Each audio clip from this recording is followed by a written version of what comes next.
आराध्य देव के चरण में वंदन।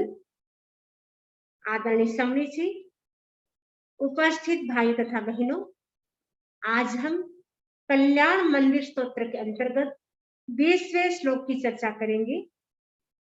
कल्याण मंदिर 20th श्लोक, प्रोनाउंसिएशन एंड मीनिंग। सबसे पहले हम श्लोक का उच्चारण करेंगे। चित्रं विभो कथम वाङ्मुख विन्तमेव विश्वपतत् विरलासुरपुष्पवृष्टे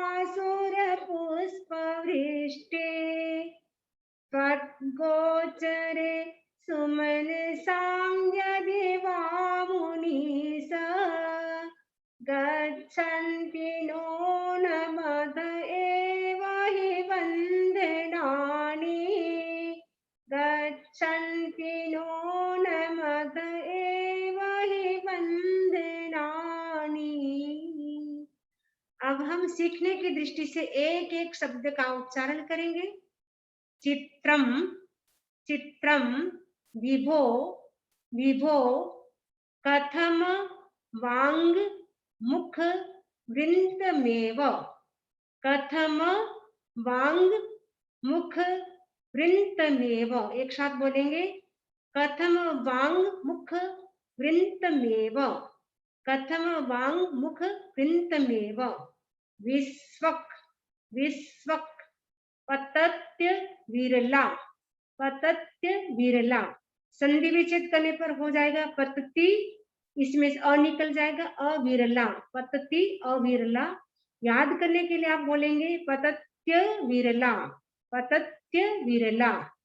सुर पुष्प वृष्टि, सुर पुष्प वृष्टि।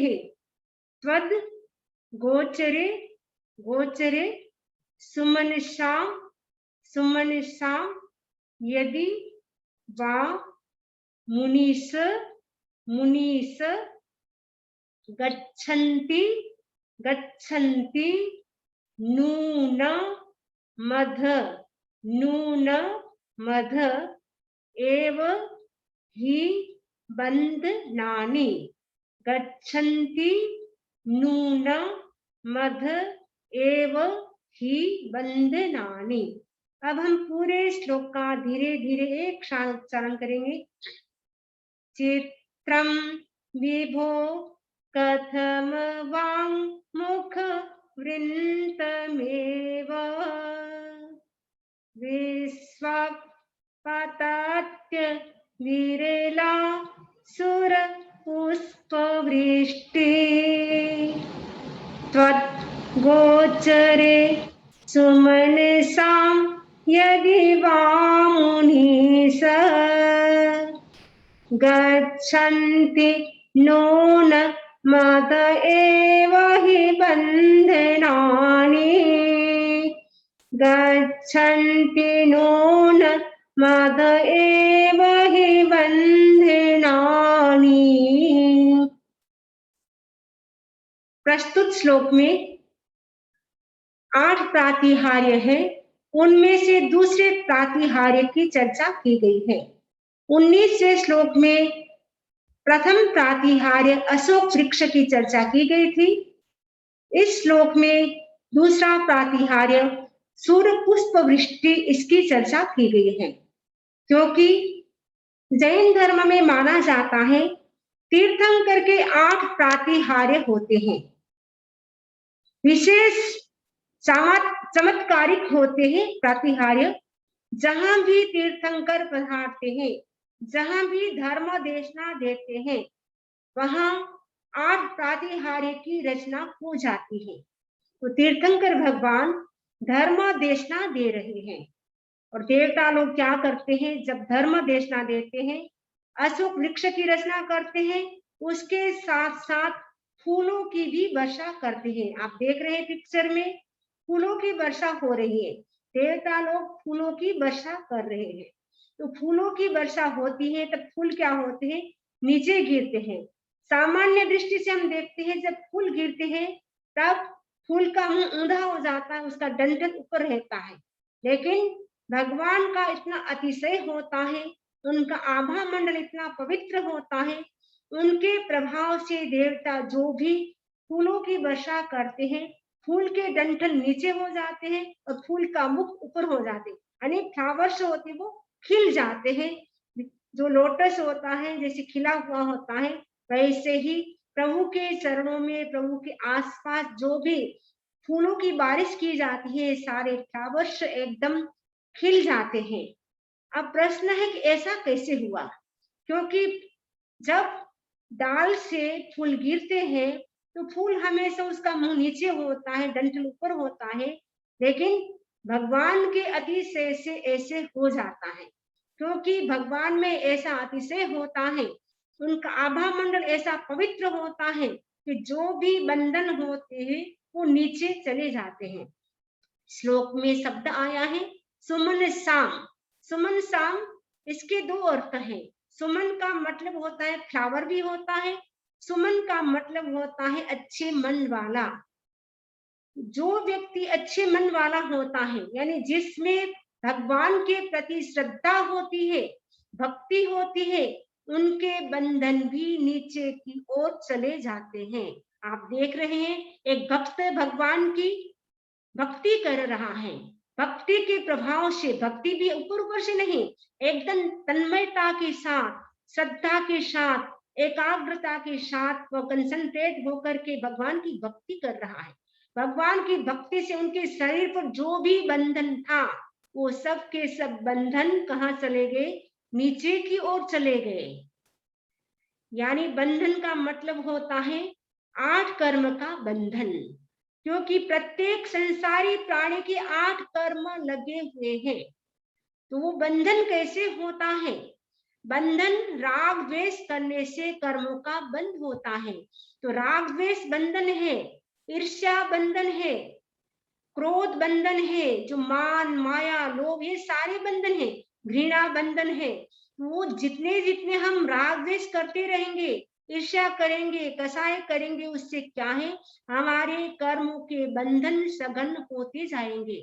लेकिन जब भक्त भगवान की शरण में आ जाता है, भगवान की भक्ति करने लग जाता है श्रद्धा के साथ, तो धीरे धीरे उसके जो राग के बंधन, द्वेष के बंधन, ईर्ष्या, क्रोध, मान माया लोभ ये सारे के सारे बंधन धीरे धीरे करके शिथिल हो जाते हैं और धीरे धीरे करके समाप्त हो जाते हैं। और एक दिन ऐसा आता है तो वो वीत राग दशा को प्राप्त हो जाता है, यानी भक्त स्वयं भगवान बन जाता है, उनको भी केवल ज्ञान की प्राप्ति हो जाती है। ये कैसे संभव है? भगवान का इतना प्रभाव होता है, उनका इतना आभा मंडल पवित्र होता है, उनके पास जो कोई भी व्यक्ति आता है वह व्यक्ति अपने बंधन को समाप्त कर सकता है।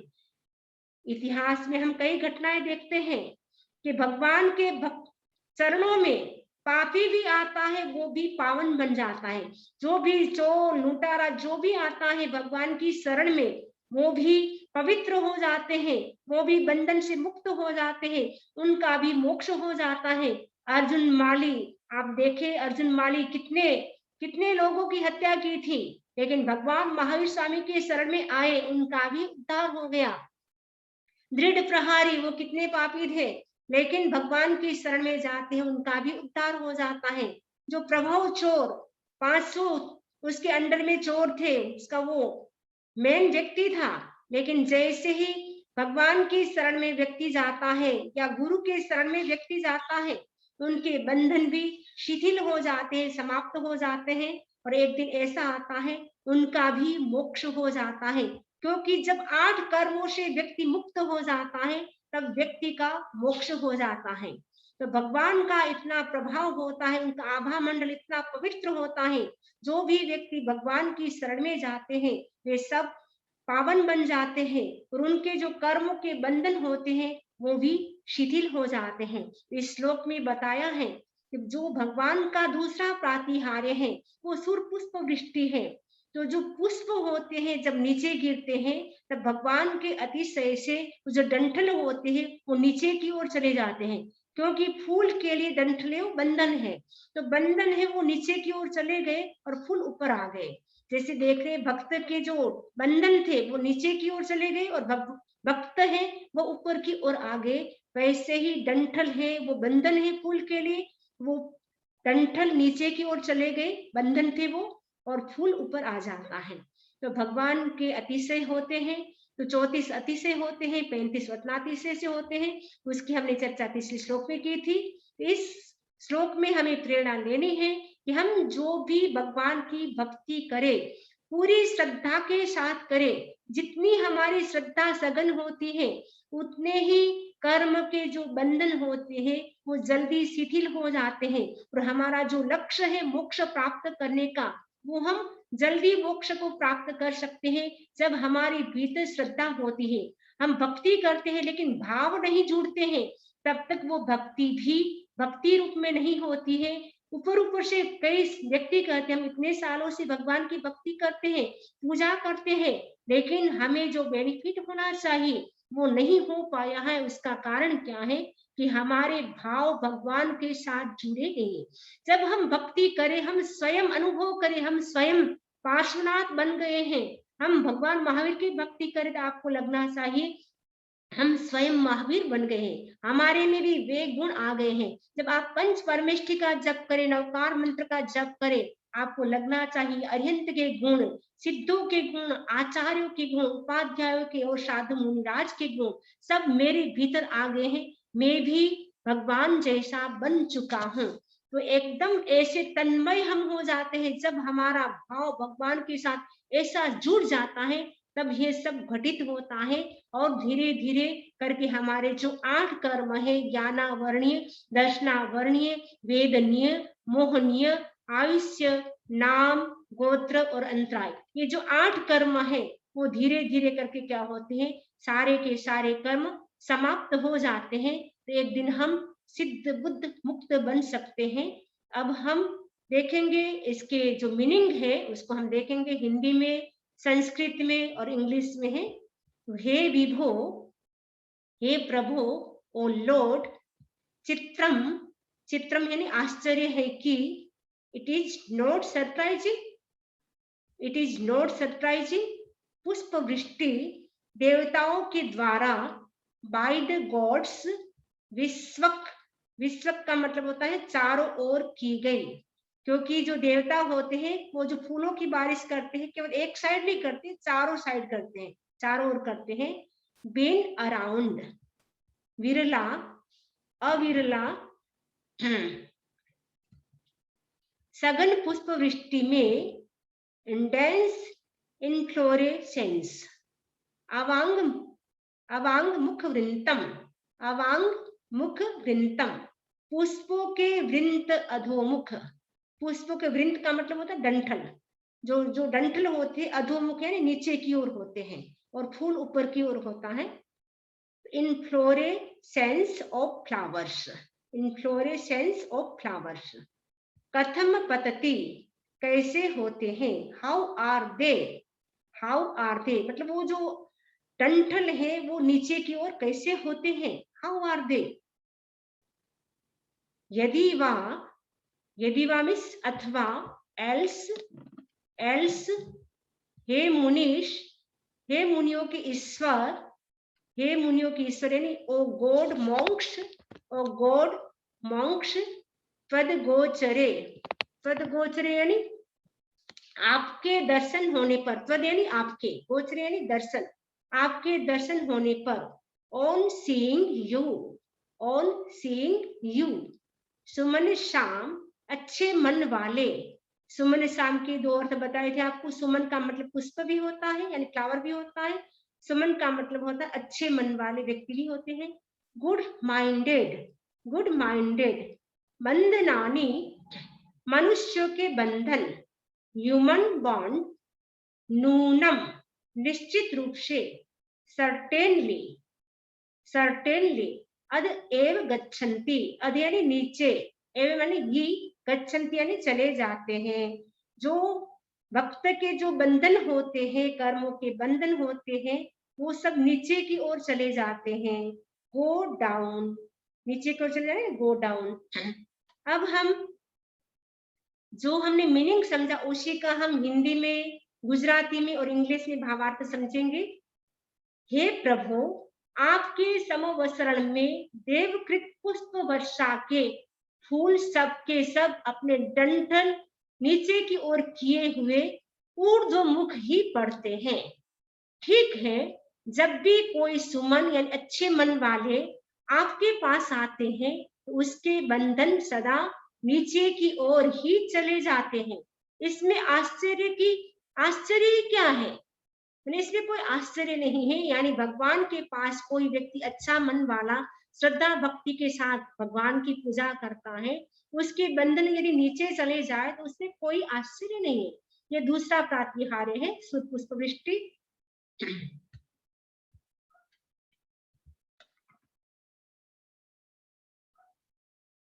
हे प्रभु, તમારા સમવસ્ત્રમાં દેવકૃત પુષ્પ વર્ષાના ફૂલ બધા જ પોતાની દાંડી નીચેની તરફ કરીને ઊર્ધ્વમુખ જ પડે છે।